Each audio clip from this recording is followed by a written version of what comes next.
Today we're going to look at some of the races that you can pick in Baldur's Gate and what they may be able to do for you and your playthrough.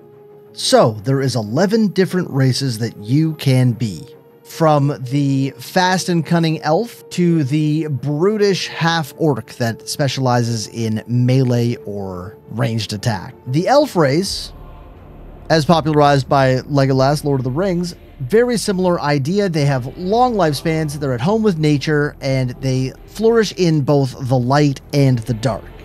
They have a base racial movement speed of 9 meters per turn. They have elven weapon training, which means they are proficient with longswords, short bow, and longbows. They have dark vision up to 12 meters, and they have Fey ancestry, which means they get advantage on saving throws against being charmed, and they cannot be put to sleep through magic. The different high elf sub-races are the high elf or the wood elf.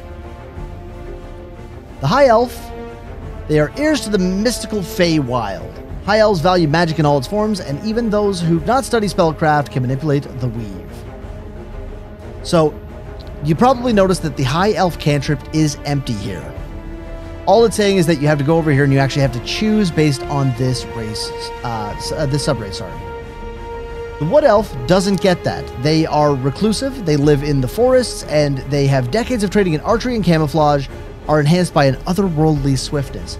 They get to move an additional 1.5 meters for a total of 10.5 meters, which can be huge for positioning, great for ranged characters, great for stealth characters.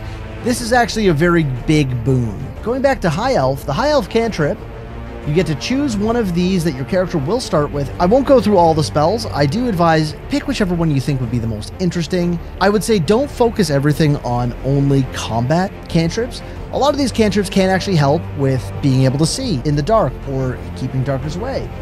You've got friends, which will give you advantage on charisma checks. Especially if you're trying to be the face of a party, this is a very beneficial spell to have. You can also gain True Strike, which will allow your next attack to have advantage, which means you get to roll 2 dice. So I would pick whichever one seems the most interesting to you. If you're using the high elf cantrip, this cantrip can be used regardless of which class you pick. You can be an elven barbarian with a cantrip that allows you to have advantage on your next strike.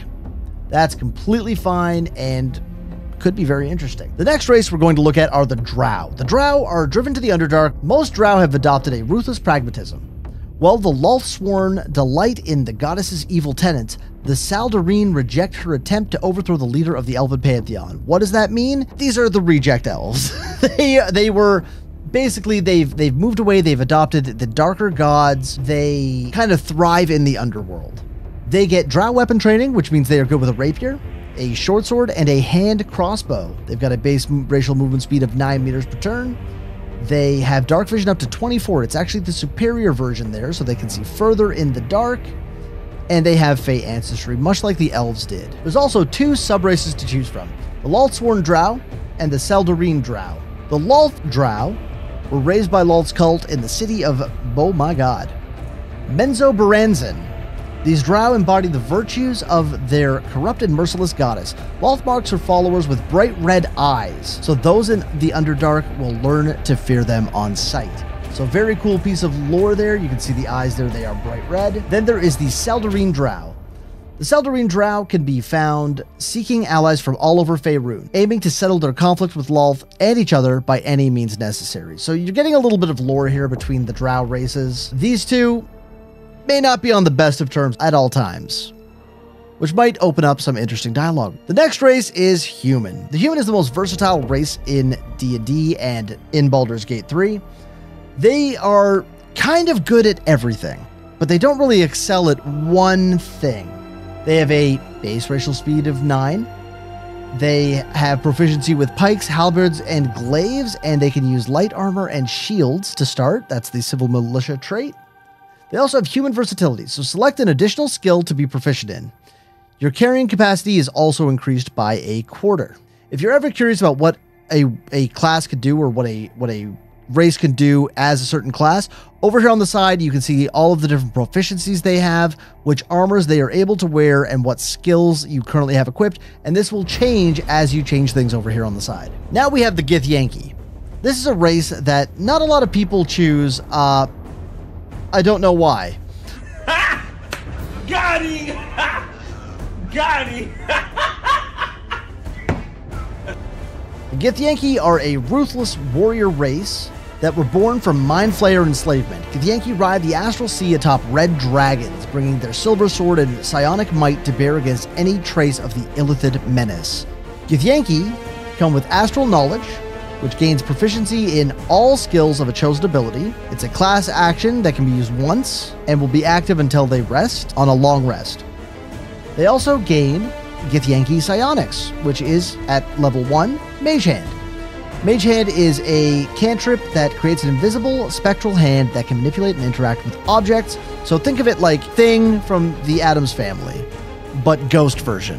Alright, Githyanki can move at a base racial speed of 9 meters per turn, and they have Martial Prodigy, which gives them armor proficiency with light and medium armor, as well as proficiency with the short sword, long sword, and great sword. They are bladed combatants, and it shows. Next, we come to a lovable and probably well-known race, the Dwarves.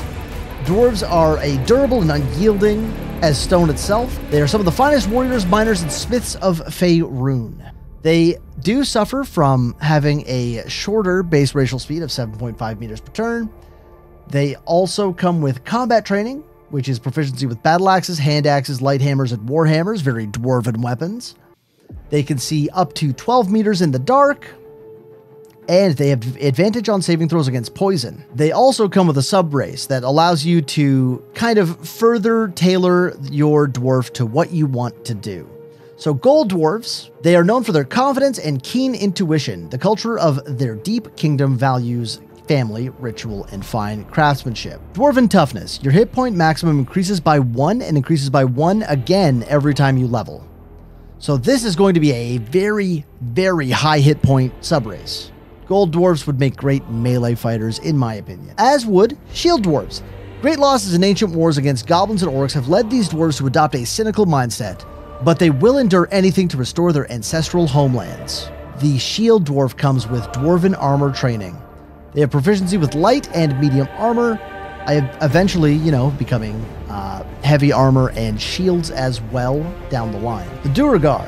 Once enslaved by the Eldritch Mind Flayers, very much like the Githyanki, Duergars adapted to freedom with harsh practicality. Their cold demeanors and gift of stealth are well known throughout the Underdark. They have superior dark vision, so they can see further in the dark, up to 24 meters. And they also have advantage on saving throws against illusions and against being charmed or paralyzed. You want to play an elf, but you want the versatility of a human. The half-elf has you covered. They are very, very, very similar to their elven counterparts, but they are just a little slightly different in their models. They have a base racial speed of 9 meters per turn.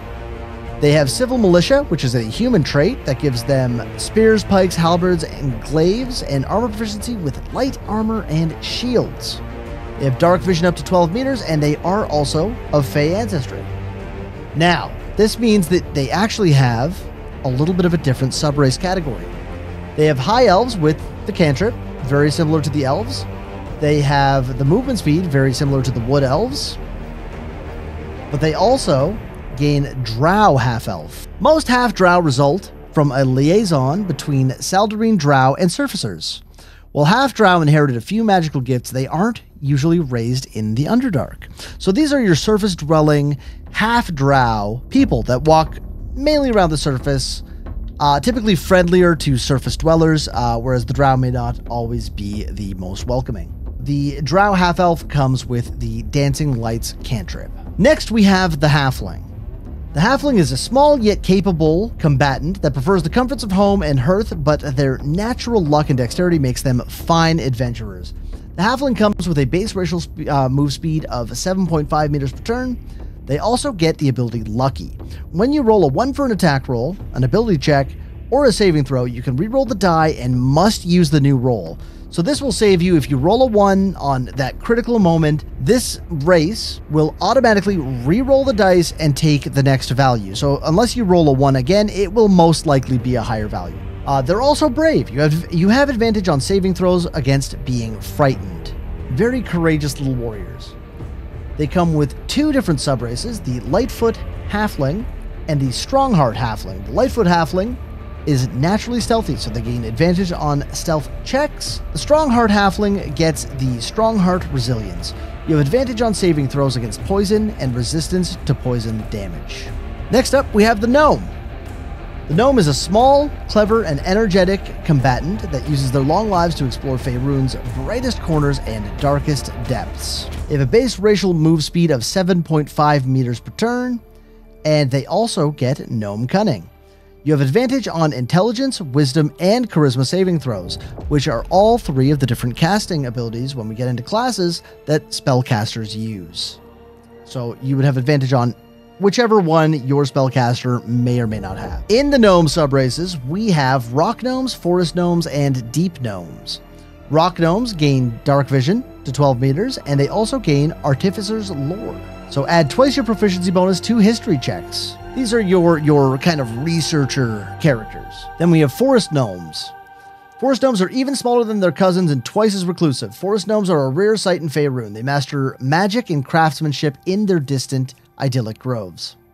They come with Speak with Animals, as well as Dark Vision out to 12 meters. Now, Speak with Animals is a first level spell that will allow you to comprehend and communicate with different animals that you will be encountered in Faerun. Deep Gnomes.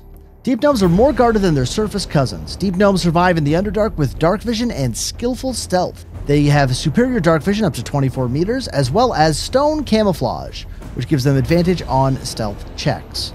The Dragonborn are a proud race that values clan and skills above all else. Once enslaved by dragons, they strive to be self-sufficient, not wanting to be beholden to anyone, not even the gods. The only ability that you get from being a Dragonborn is the 9 meters per turn movement speed, which is just the base movement speed for most races of about this size. Where it kind of differs is the sub-races. It has the most sub-races of any of the races in the game. You can really curtail this to be the exact type of dragon you want to be. We'll just go through them quickly here so you can see them all.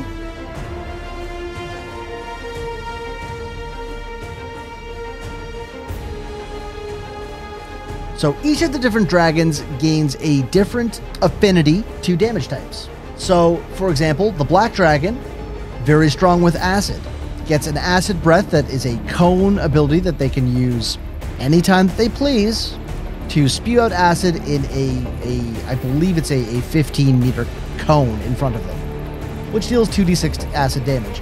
They also gain a resistance to acid damage themselves. So each one of these has, lightning, fire. You will notice some of them do actually double up. These are more for aesthetics as far as I'm aware. I've never really played a Dragonborn. I know that some of the dragons, for example, if they share a common, like copper and black share the acid trait, one of them would typically be the descendant of the evil dragons, and one would be the descendant of the good dragons. That is a much deeper lore dive than what we're going to be doing here in this video, but it might be something to keep in mind if you're trying to roleplay a character that is true to the world of Baldurs Gate. Finally, we have the Half-Orc. The Half-Orc is a creature of intense emotions. Half-orcs are more inclined to act than contemplate, whether the rage burning their bodies compels them to fight or the love filling their hearts inspires acts of incredible kindness. They have a base racial speed of 9 meters, a very standard movement speed. They can see 12 meters out into the dark. They have relentless endurance. If you reach 0 hit points, you regain 1 hit point instead of becoming downed. So it's not uncommon for a half-orc to take a huge hit of like 50, 60, 70, 80 damage, however much it is, that gets them to drop down to the ground, and then they instantly stand back up with 1 HP. There's also savage attacks. When you land a critical hit with a melee weapon attack, your damage dice are tripled instead of doubled. This makes them one of the best martial characters in the game. This skill right here, savagery or savage attacks, is incredible to actually watch, especially when you start getting more damage dice to roll, when you get more actions to attack. All of that becomes really, really beneficial in huge, huge numbers that they're able to output in melee. Anyways, this has been the first part of the guide to races in Baldur's Gate 3. If you found this interesting, make sure to subscribe to the channel. We will be putting up more content like this and other content for other games that I am interested in. You can find me live on Twitch over at twitch.tv/empire, where I stream 3 or 4 days a week. If you have any questions about the game, feel free to hop into one of my live streams and ask. You can also leave a comment down below about something that is interesting to you, or you can tell me which class and race you have decided to play through your first time on Baldur's Gate 3. Also, while I have you, make sure to hit that notification bell. I will see you guys in the next one.